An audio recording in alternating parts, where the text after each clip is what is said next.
2018 मध्ये त्या सगळ्या ज्युरी मेंबर्सनी वर्डिक्ट दिला की गेज बेथून आहे तो गिल्टी आहे 1st डिग्री मर्डर साठी. आता कुठेतरी त्यांना 4 वर्षाच्या मेहनतीनंतर कुठेतरी एक सुटकेचा निश्वास किंवा एक जस्टिसची भावना त्यांना दिसायला लागली. पण आता तुझ्याही चेहऱ्यावरून कळतंय आणि आय थिंक हे गुन्हेगार कोण हे खूप वेळा ऐकल्याचा परिणाम आहे की काहीतरी अजून चुकीचं पुढे होणार आहे हेही तुझ्या चेहऱ्यावरून कळतंय. एव्हिडंट आहे आणि एक्झॅक्टली तसंच झालं. ज्युरींच्या वर्डिक्ट मधनं जे 1st डिग्री मर्डरचं हे झालेलं होतं त्यात एक शब्द त्या जजनी सेंटेन्सच्या वेळेला पकडला आणि तो शब्द होता नोईंगली. गेजने ज्या गोष्टी केल्या त्या नोईंगली केल्या की अननोईंगली केल्या. ओके. आणि हे नोईंगली केल्या नाही असं त्या जजचं म्हणणं पडलं. त्यामुळे जरी गिल्टी वर्डिक्ट दिला तरी 4 वर्षांनी गेज बेथून निर्दोष मुक्त झाला. आता तो छान आपलं कुटुंब व्यवस्थित चालवतोय आणि लॉयोला आणि मॅथ्यूचं कुटुंब मात्र कायमचं उद्ध्वस्त झालेलं आहे. त्यातल्या त्यात वाटणारं कारण हे आहे की जो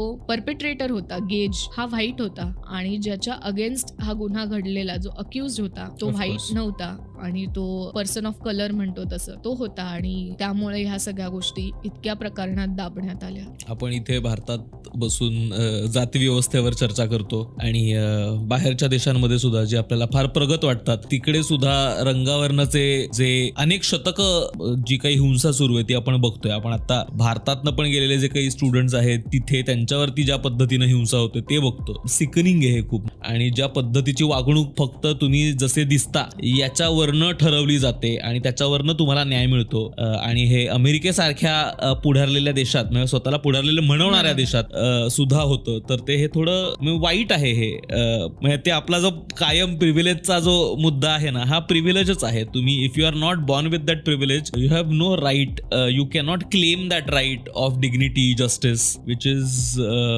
पथेटिक.